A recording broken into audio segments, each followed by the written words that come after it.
بسم اللہ الرحمن الرحیم۔ السلام علیکم ورحمۃ اللہ وبرکاتہ۔ پیارے ناظرین، آج آپ سننے والے ہیں سورۃ البقرہ کی آیت نمبر 102 کا ترجمہ اور تفسیر قرآن۔ تو آئیے شروع کرتے ہیں۔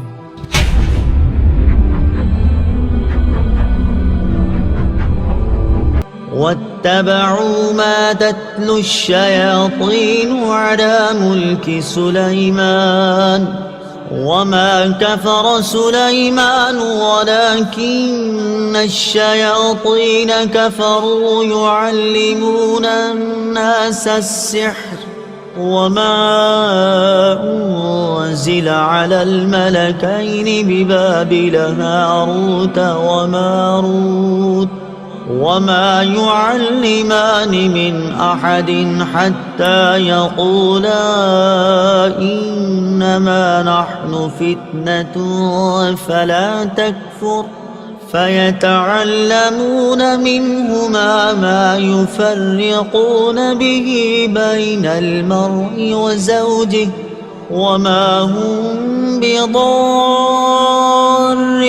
به من أحد إلا بإذن الله ويتعلمون ما يضرهم ولا ينفعهم ولقد علموا لمن اشتراه ما له في الآخرة من خلاق وَلَبِئْسَ مَا شَرَوْا بِهِ أَنفُسَهُمْ لَوْ كَانُوا يَعْلَمُونَ۔ ترجمہ۔ اور یہ سلیمان کے عہد حکومت میں اس جادو کے پیچھے پڑ گئے جو شیاطین پڑھا کرتے تھے، اور سلیمان نے کفر نہ کیا بلکہ شیطان کافر ہوئے جو لوگوں کو جادو سکھاتے تھے، اور یہ تو اس جادو کے پیچھے بھی پڑ گئے تھے جو بابل شہر میں دو فرشتوں ہاروت و ماروت پر اتارا گیا تھا، اور وہ دونوں کسی کو کچھ نہ سکھاتے جب تک یہ نہ کہہ لیتے کہ ہم تو صرف لوگوں کا امتحان ہیں۔ تو اے لوگو، تم اپنا ایمان ضائع نہ کرو۔ وہ لوگ ان فرشتوں سے ایسا جادو سیکھتے جس کے ذریعے مرد اور اس کی بیوی میں جدائی ڈال دیں، حالانکہ وہ اس کے ذریعے کسی کو اللہ کے حکم کے بغیر کوئی نقصان نہیں پہنچا سکتے تھے، اور یہ ایسی چیز سیکھتے تھے جو انہیں نقصان دے اور انہیں نفع نہ دے، اور یقیناً انہیں معلوم ہے کہ جس نے یہ سودا لیا ہے آخرت میں اس کا کچھ حصہ نہیں، اور انہوں نے اپنی جانوں کا کتنا برا سودا کیا ہے۔ کیا ہی اچھا ہوتا اگر یہ جانتے۔ واتبعوا، وہ جادو کے پیچھے پڑ گئے۔ شان نزول۔ حضرت سلیمان علیہ السلام کے زمانے میں بنی اسرائیل جادو سیکھنے میں مشغول ہوئے تو آپ علیہ السلام نے ان کو اس سے روکا اور ان کی کتابیں لے کر اپنی کرسی کے نیچے دفن کر دی۔ حضرت سلیمان علیہ السلام کی وفات کے بعد شیاطین نے وہ کتابیں نکال کر لوگوں سے کہا کہ حضرت سلیمان علیہ السلام اسی کے زور سے سلطنت کرتے تھے۔ بنی اسرائیل کے نیک لوگ اور علماء نے تو اس کا انکار کیا، لیکن ان کے جاہل لوگ جادو کو حضرت سلیمان علیہ السلام کا علم مان کر اس کے سیکھنے پر ٹوٹ پڑے۔ انبیاء کرام علیہ السلام کی کتابیں چھوڑ دی اور حضرت سلیمان علیہ السلام پر ملامت شروع کی۔ ہمارے آقا محمد مصطفیٰ صلی اللہ تعالی علیہ وسلم کے زمانے تک یہی حال رہا، اور اللہ تعالیٰ نے حضور اقدس صلی اللہ تعالی علیہ وسلم کے ذریعے حضرت سلیمان علیہ نبینا علیہ السلام کی جادو سے براءت کا اظہار فرمایا۔ وما کفر سلیمان، اور سلیمان نے کفر نہ کیا۔ اس آیت سے معلوم ہوا کہ پیغمبروں سے دشمنوں کے الزام دور کرنا اللہ تعالیٰ کی سنت ہے، جیسا کہ لوگوں نے حضرت سلیمان علیہ السلام پر جادوگری کی تہمت لگائی، اور اللہ تعالیٰ نے اس آیت میں اس تہمت کو دور فرمایا۔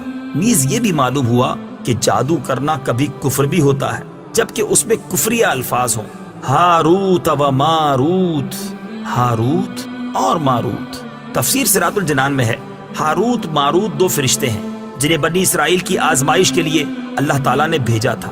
ان کے بارے میں غلط قصے بہت مشہور ہیں اور وہ سب باطل ہیں۔ اعلیٰ حضرت امام احمد رضا خان رحمت اللہ تعالی علیہ نے ہاروت اور ماروت کے بارے میں جو کلام فرمایا اس کا خلاصہ یہ ہے کہ ہاروت اور ماروت کا واقعہ جس طرح عوام میں مشہور ہے، ائمہ کرام اس کا شدید اور سخت انکار کرتے ہیں۔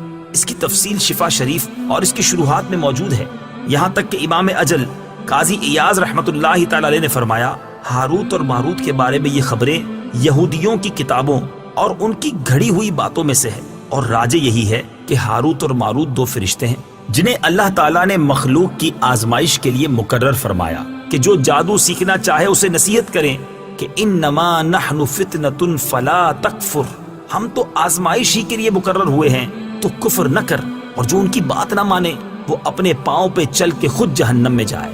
یہ فرشتے اگر اسے جادو سکھاتے ہیں تو وہ فرما برداری کر رہے ہیں، نہ کہ نافرمانی کر رہے ہیں۔ فرشتوں کی عصمت کا بیان۔ فرشتوں کے بارے میں عقیدہ یہ ہے کہ یہ گناہوں سے معصوم ہوتے ہیں۔ اللہ تعالیٰ ارشاد فرماتا ہے لا يعصون الله ما أمرهم ويفعلون ما يؤمرون۔ ترجمہ، وہ فرشتے اللہ کے حکم کی نافرمانی نہیں کرتے اور وہی کرتے ہیں جو انہیں حکم دیا جاتا ہے۔ اور ارشاد فرمایا وهم لا يستكبرون يخافون ربهم من فوقهم ويفعلون ما يؤمرون۔ ترجمہ، اور فرشتے غرور نہیں کرتے، وہ اپنے اوپر اپنے رب کا خوف کرتے ہیں اور وہی کرتے ہیں جو انہیں حکم دیا جاتا ہے۔ امام فخر الدین رازی رحمۃ اللہ تعالی علیہ فرماتے ہیں اس آیت سے ثابت ہوا کہ فرشتے تمام گناہوں سے معصوم ہیں، کیونکہ اللہ تعالیٰ کا یہ فرمانا کہ وہ غرور نہیں کرتے اس بات کی دلیل ہے کہ فرشتے اپنے پیدا کرنے والے اور بنانے والے کے اطاعت گزار ہیں، اور وہ کسی بات اور کسی کام میں بھی اللہ تعالیٰ کی مخالفت نہیں کرتے۔ فلا تکفر، تو کفر نہ کر۔ ہاروت و ماروت کے پاس جو شخص جادو سیکھنے آتا تو یہ سکھانے سے پہلے اسے نصیحت کرتے ہوئے فرماتے کہ جادو سیکھ کر اور اس پر عمل کر کے اور اس کو جائز و حلال سمجھ کر اپنا ایمان ضائع نہ کر۔ اگر وہ ان کی بات نہ مانتا تو یہ اسے جادو سکھا دیتے۔ جادو کی تعریف اور اس کی مذمت۔ علماء کرام نے جادو کی کئی تعریفیں بیان کی ہیں۔ ان میں سے ایک یہ ہے کہ کسی شریر اور بدکار شخص کا مخصوص عمل کے ذریعے عام عادت کے خلاف کوئی کام کرنا جادو کہلاتا ہے۔ جادو فرما بردار اور نافرمان لوگوں کے درمیان امتیاز کرنے اور لوگوں کی آزمائش کے لیے نازل ہوا ہے۔ جو اس کو سیکھ کر اس پر عمل کرے کافر ہو جائے گا، بشرطے کہ اس جادو میں ایمان کے خلاف کلمات اور افعال ہوں، اور اگر کفریہ کلمات و افعال نہ ہوں تو کفر کا حکم نہیں ہے۔ احادیث میں جادو کی بہت مذمت کی گئی ہے۔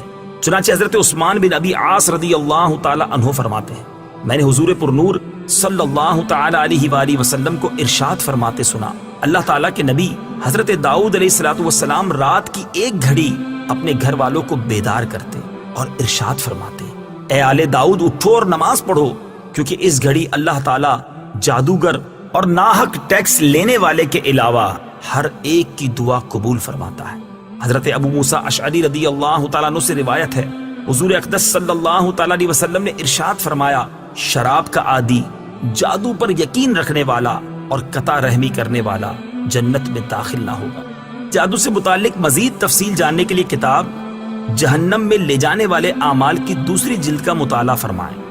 وما ہم بضارین، اور وہ نقصان پہنچانے والے نہیں۔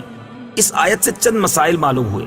نمبر 1، مؤثر حقیقی اللہ تعالیٰ ہے اور اسباب کی تاثیر اللہ تعالیٰ کی مشیت یعنی چاہنے کے تحت ہے، یعنی اللہ عز و جل چاہے تو ہی کوئی شے اثر کر سکتی ہے، اگر اللہ تعالیٰ نہ چاہے تو آگ جلا نہ سکے، پانی پیاس نہ بجھا سکے اور دوا شفا نہ دے سکے۔ نمبر 2، جادو میں اثر ہے اگرچہ اس میں کفریہ کلمے ہوں۔ نمبر 3، جب جادو میں نقصان کی تاثیر ہے تو قرآنی آیات میں ضرور شفا کی تاثیر ہے۔ یوں ہی جب کفار جادو سے نقصان پہنچا سکتے ہیں تو خدا کے بندے بھی کرامت کے ذریعے نفع پہنچا سکتے ہیں، جیسے حضرت عیسیٰ علیہ السلام کا بیماروں، اندھوں اور کوڑیوں کو شفا بخشنا خود قرآن مجید میں موجود ہے۔ الحمدللہ عز و جل۔ آج کے ویڈیو میں بس اتنا ہی۔ اللہ تعالیٰ سے دعا ہے کہ جو کچھ بھی سنا اسے یاد رکھنے، اس پر عمل کرنے اور اسے دوسروں تک پہنچانے کی سعادت نصیب کرے۔ آمین بجائے نبی آمین صلی اللہ علیہ وسلم۔ دعا میں یاد